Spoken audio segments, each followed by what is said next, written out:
Hey guys, John Grimsmo here. Let's do a project together. So we are working on Norseman number 1776, which, as you Americans know, is kind of a special year for you guys. So the way we serialize our knives is, since the very first Norseman was number 1, and now we're at about 2,300, every single one counts up by 1 digit, and everything's just sequential. So if you have number 1172, it's the 1100th knife that we've made. As we cross 1776, we're like, we got to do something special about this. So we put it aside, and that was a few months ago, and now we're finally getting to it. We're going to be bringing it to Blade Show 2019 so that we can sell it there and get the American market really excited. So in this video, I'm going to real quick go over the CAD and CAM side of it, the design side, and then it's ready to rock in the mill right now. We're going to engrave it and do some anodizing. Let's go.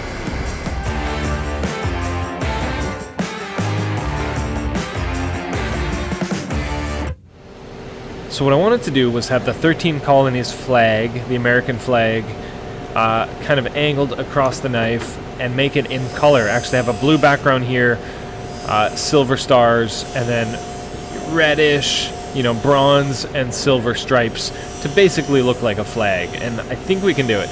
So I started with this image of a flag that I kind of vectorized and drew the outline of. It didn't work. I thought I'd be able to just select an area and have a toolpath come in and automatically create, parallel lines. And it sort of worked, but it led to a lot of bugs, a lot of drag lines, a lot of overshoot. I didn't like it, and trust me, I tried really hard to make it work. So what I ended up doing was taking way too many hours of my time and basically drawing my own toolpaths. So I drew a boundary box, and then I literally spaced out 19 thou between every single line and made sure they coincidented with the boundary box and everything spaced out perfectly. And then I went horizontally for one color and then vertically for the other, so it'll give a nice little contrast. And then in the pivot here, I did a grid pattern, also 19 thou spacing. I'm going to use a 1/32 ball end mill to do the engraving. And I got to make sure to leave a little lip around the pivot. So let's jump into the cam. So here's my Norseman palette. You can see the files have brought in. You can see the flag has been transferred in. Now I'm going to do it on both sides, except the pivot on the lock side handle is round, because it's the screw, and then the pivot on the display side is ovalized. And I can't just mirror the entire toolpath, because then I found out that it'll screw up the pivot there. So here I've got a couple folders going on the left-hand side with my various toolpaths. So let's look at blue display and blue lock side. Let's simulate that. I'm going to scroll all the way to the top. I'm going to hide it. So these are my toolpaths. It gives me an outline, and then an outline of the circle, and then the crosshatch lines. And if I go to the end and I hide the toolpath and I find it, it's going to give us this sweet textured pattern. Now with the color scheme that we're going for, it'll be engraving, then take it off, go to anodizing, bring it back, engrave it again, take it off, go to anodizing, etc., etc. So we got to do blue color first, then the red color, then the white color, and get it all going. So there's the red and white. So outlining every line, and then the horizontal lines. And then the stars turned out really cool. The stars, you would think you'd want them like that, but you don't actually want to trace a star. To make a cool star, you actually want to do a straight line that tapers down. So notice how I'm starting above the part right here, and then I'm digging down, I think it was 10 thou, to a center point using a 3D sketch, and then I'm patterning that around the outside. So if we go back to the other file here, let's see where the stars go. Here we go. I've got a folder with the stars. This is one star.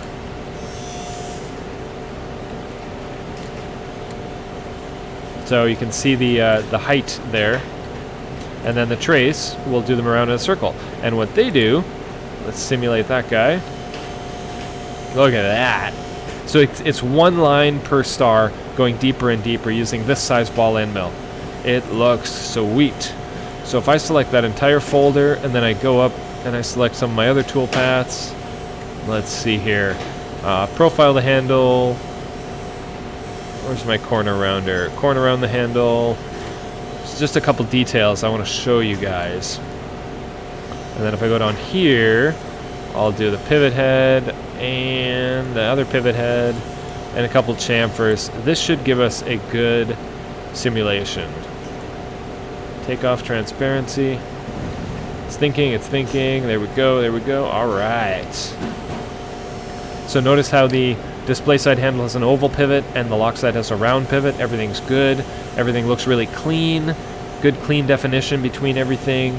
No overshoots, no gouges. I had a lot of problems with that before. So I spent many hours getting this thing dialed.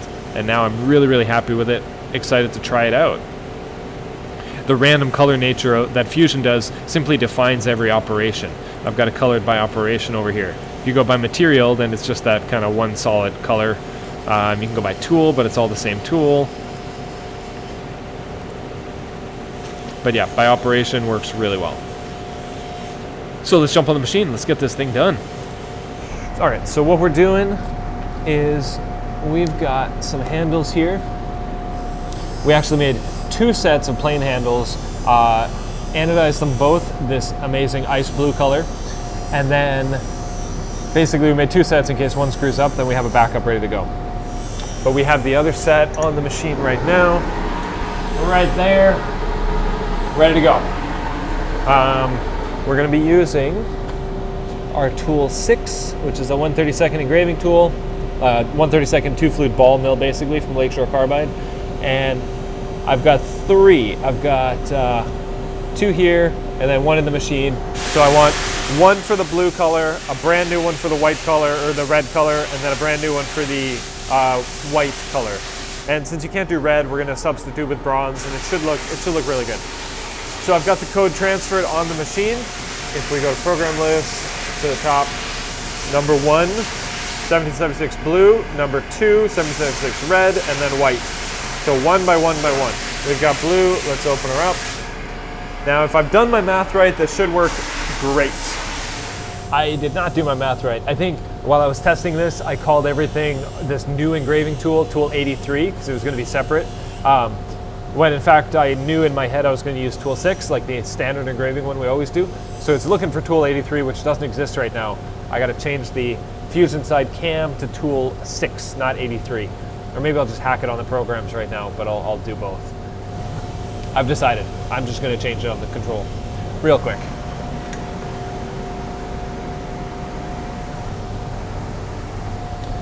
Super duper dangerous changing it on the control because you might change the tool number, but not the tool length, the H value. Can't forget that, or else something will crash. So it's actually not good, not safe to do this unless you're really aware of what you're doing. Nah, I'm not going to do it. I'm going to do it on the control or on the computer. There's too many tool calls for tool 83. I don't want to screw this up. Let's do this right. All right. So in order to film 1776 getting engraved, we're using the case, the waterproof GoPro case that I bought from my buddy Hirudin. So we got the GoPro in here. Say hello, everybody. It's recording. Okay, he did a really cool job making this thing. Anodized it himself in his garage, made on a Brother Speedio.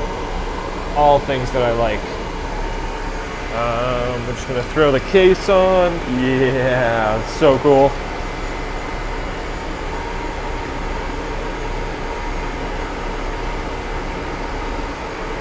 It's got an O-ring in there to help seal it. One of the cool things about this case is that it sprays a knife edge of air down the top of the lens and washes the coolant right off the lens. So I haven't played with it too much just because of the annoyance of hooking up the vacuum line, but I just borrowed it from my back pallet, took it off, put it right there for now. Okay, so I think we're ready to rock. I restructured the code again and got it ready with the right tool. I'm actually going to replace that tool again, use one of my 3 new engravers, just to have the freshest, cleanest tool available. So, I think we are ready to go with the first engraving, which will be the blue color. That's the like square of the flag that eventually will have the stars within it. So, we've got a fresh tool, the code is good, I've verified it in the cam. I've done everything I can to ensure that this is going to work great. But I have a backup set of handles if it doesn't, so we'll make it work. So I think we're good. Let's just hit it.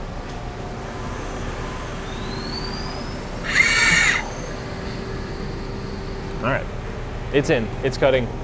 It'll take a while.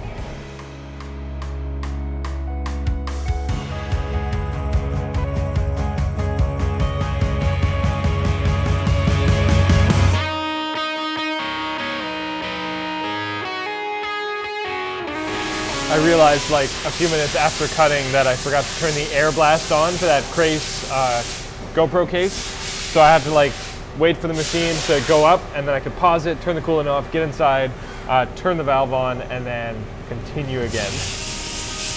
But it should be good now.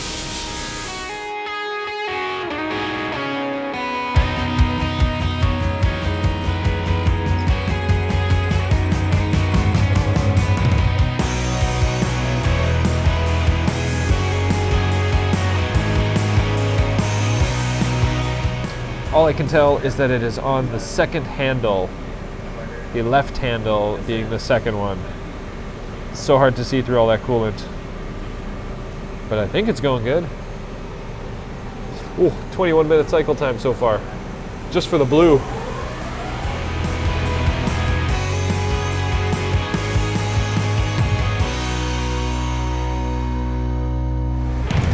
Red light is on, that means we're done. Let's see.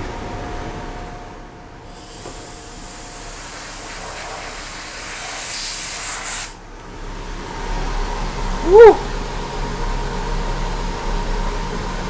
If I'm not mistaken, we're missing one. Something's weird about that line. Otherwise, it looks amazing. It's very grippy. Well, actually it's not. It's just crisp. Feels really cool, actually.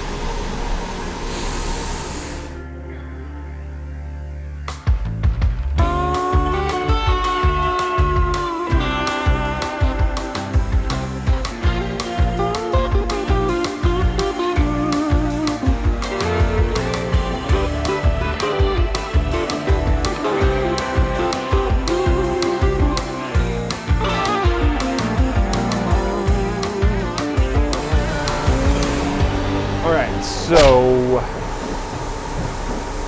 not too happy about that little line right there. I looked at it under the loop.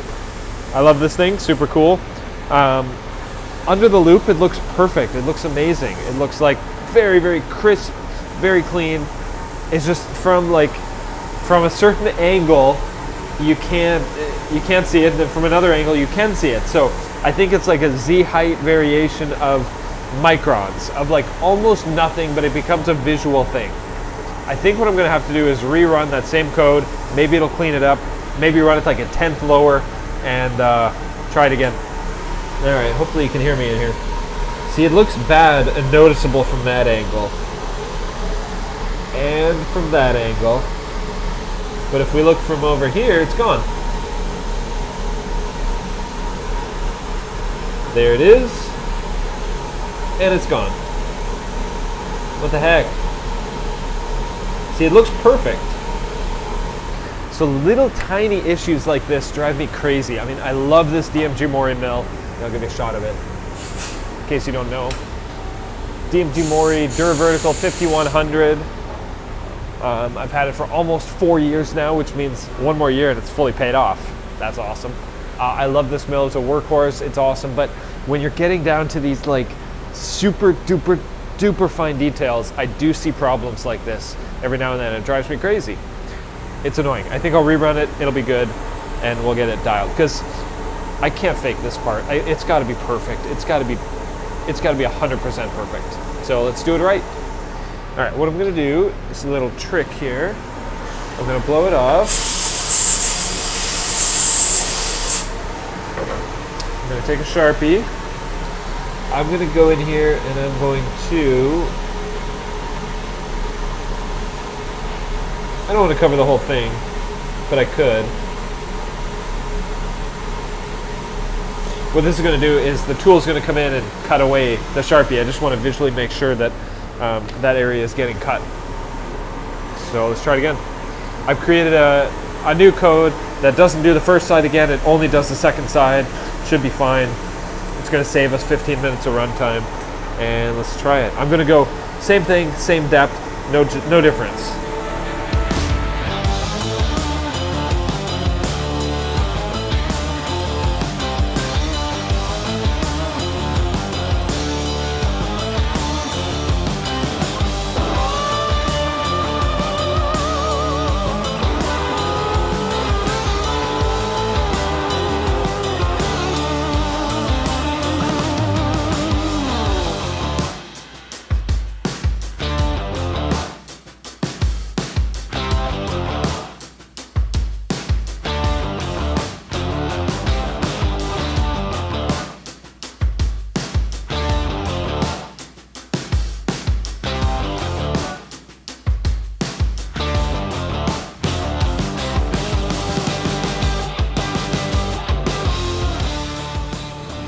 All right.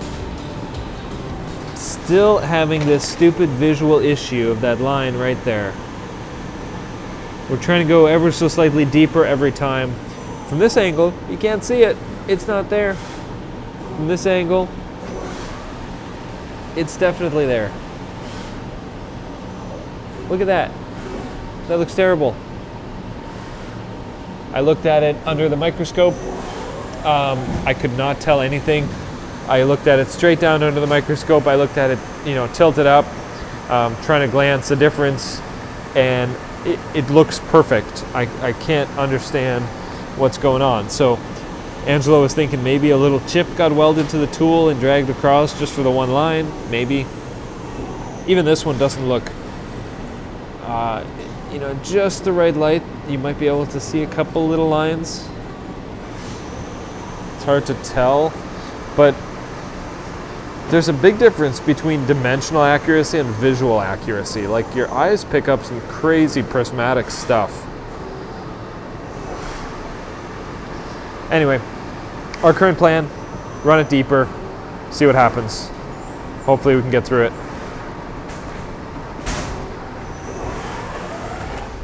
We are now upstairs with the master anodizer. Well, I used to be. Eric's like, I haven't anodized in like 4 months. That's what happens when you create your own experts at it. Yeah. All right. They're not clean yet, right? No. Okay. Current strategy is we're going to roll them both through and have the flag on both sides. But in the end, we're probably going to scrap this handle and leave the flag only on one side of the knife, and then use our backup ice blue handle as the lock side. Which doesn't make me the happiest, but I don't think I can fix this. I don't know. We've gone deeper.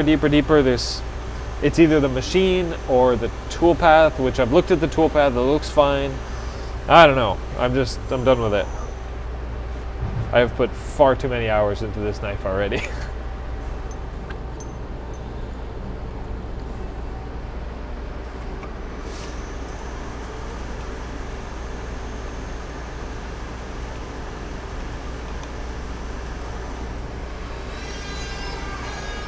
All right, so we got a Windex bath. We got rinse 1, 2, and 3, getting cleaner every time. Eric's got his glove on so that he doesn't touch and contaminate the parts with his oily fingers.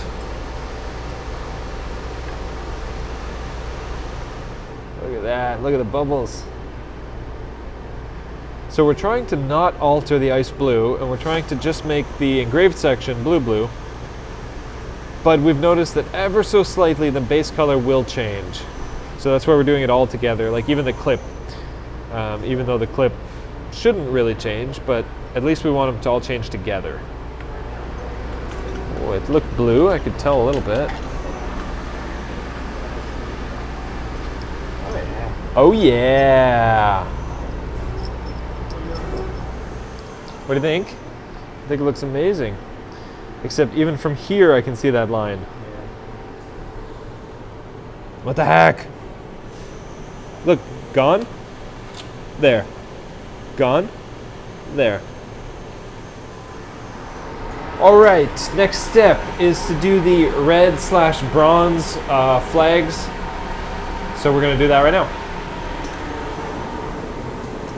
Let's see, I got my file 02 red, cycle start.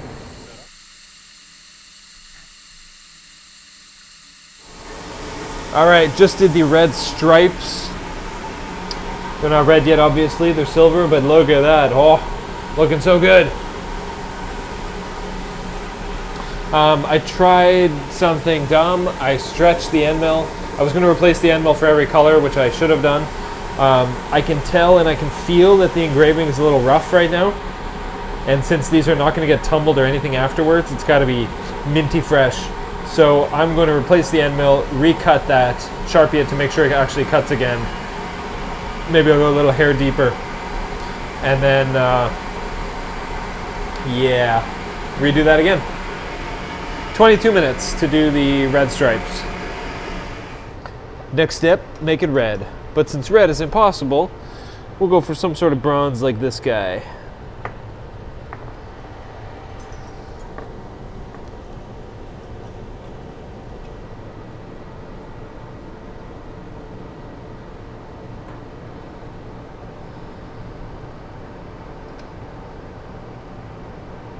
It's working!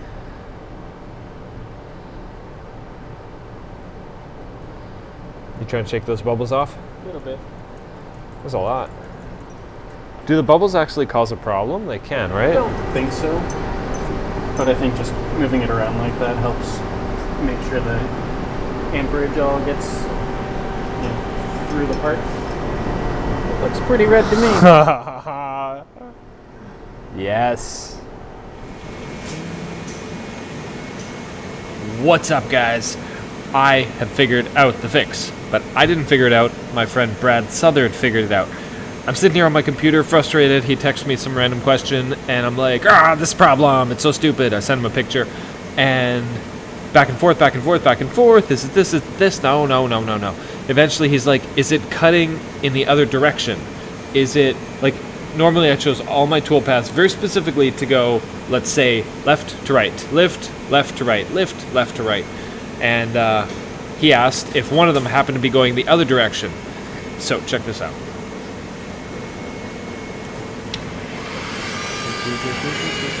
So these are all my toolpaths. Notice all the arrows along here are going towards the left. All the arrows, all the arrows, all the arrows. Here, left, left, left, left, left, left, left. Except for this stupid guy right there. That is our problem child, right there. That is the one that is going in the wrong direction and causing all kinds of pain and frustration. So fixing that should do it. Just clicking that little arrow back and forth. I missed it the first time around. Yeah.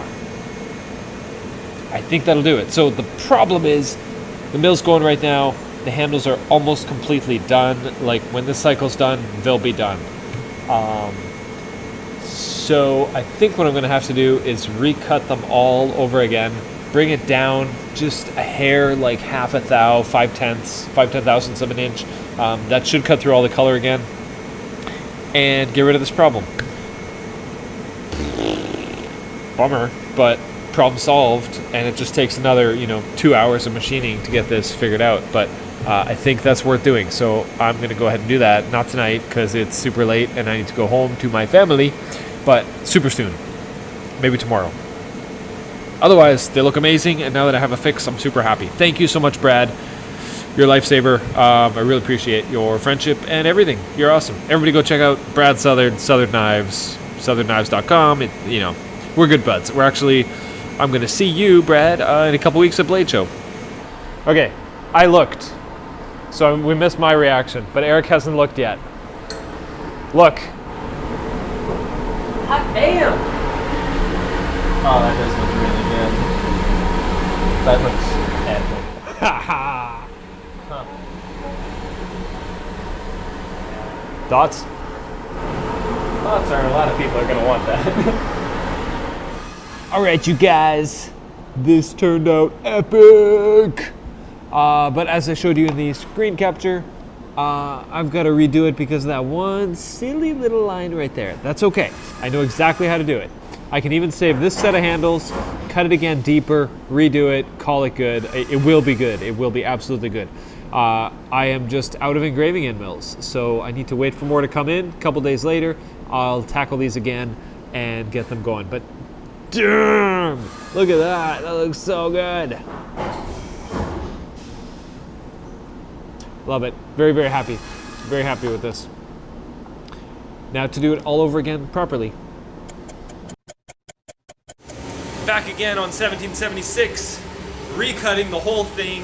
I think I'm going now 2 thou deeper, because on the one side we were trying to step down deeper and deeper. So now we got to go deeper than all of that. But I got it on the fixture right now. I tried it again at 1.6 thou, 1.6 thou, and it wasn't enough, so I got to recut it again. But that's the plan for right now. Recut it, re-anodize it, recut it, re-anodize it, recut it, and then we should be done. So I recut both sides, but only the right side went to silver again. Left side's still blue and it still has that line. So we're gonna take it again, another half thou deeper. Should be good. All right, after a 28-minute cycle for the second time this round, it looks like we are all silver.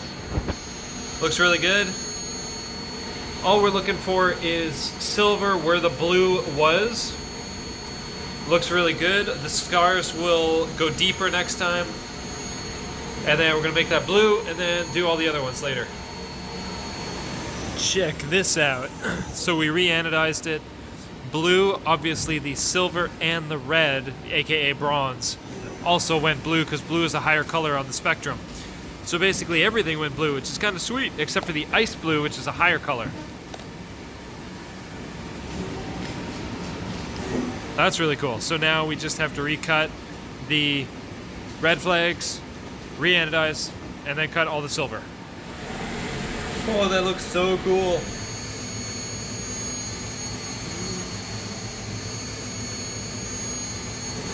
Oh yeah, one color left. Get the blue lines off, get the stars off, make them white, silver. And then we're rocking. Oh baby, we are back in business. Look at that. Oh, that's so cool. All right, looks good. Let's pull it off, clean it up. Oh yeah. We thought it would be a wicked idea to add a blue and bronze Damascus clip to this knife to just set it off. So Eric's gonna go and polish and heat anodize that next.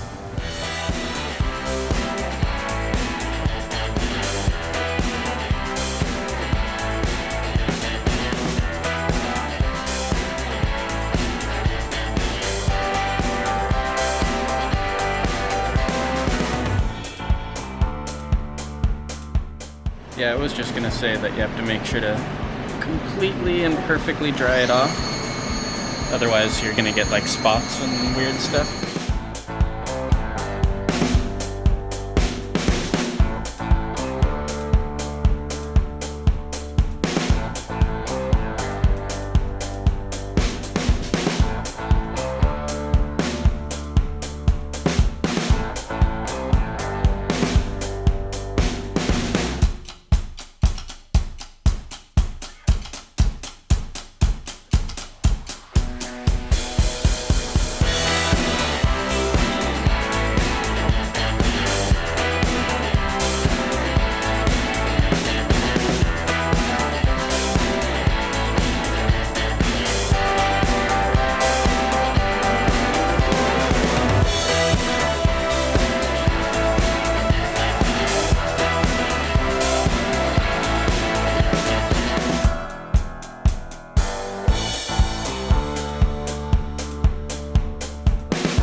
Alright everybody, we are here for final assembly on 1776.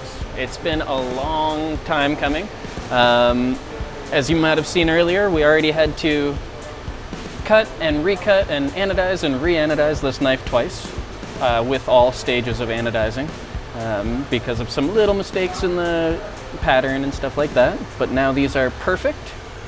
You saw us anodize or heat anodize that Timascus clip earlier. I think it turned out pretty wicked. And I just got finished carbonizing the lock face of the handle so that the blade and the lock don't stick together. And I just finished sharpening it up.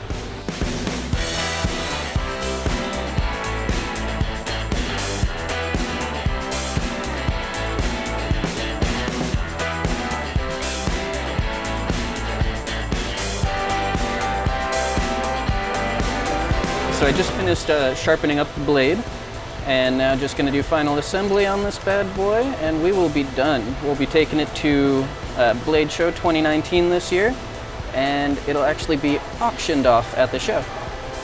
So hopefully some happy Americans will get this little piece of merica history. So just putting a little bit of blue Loctite in, not too much so it doesn't glue itself permanently. But got this and the thumb stud to put on. Try not to screw it up.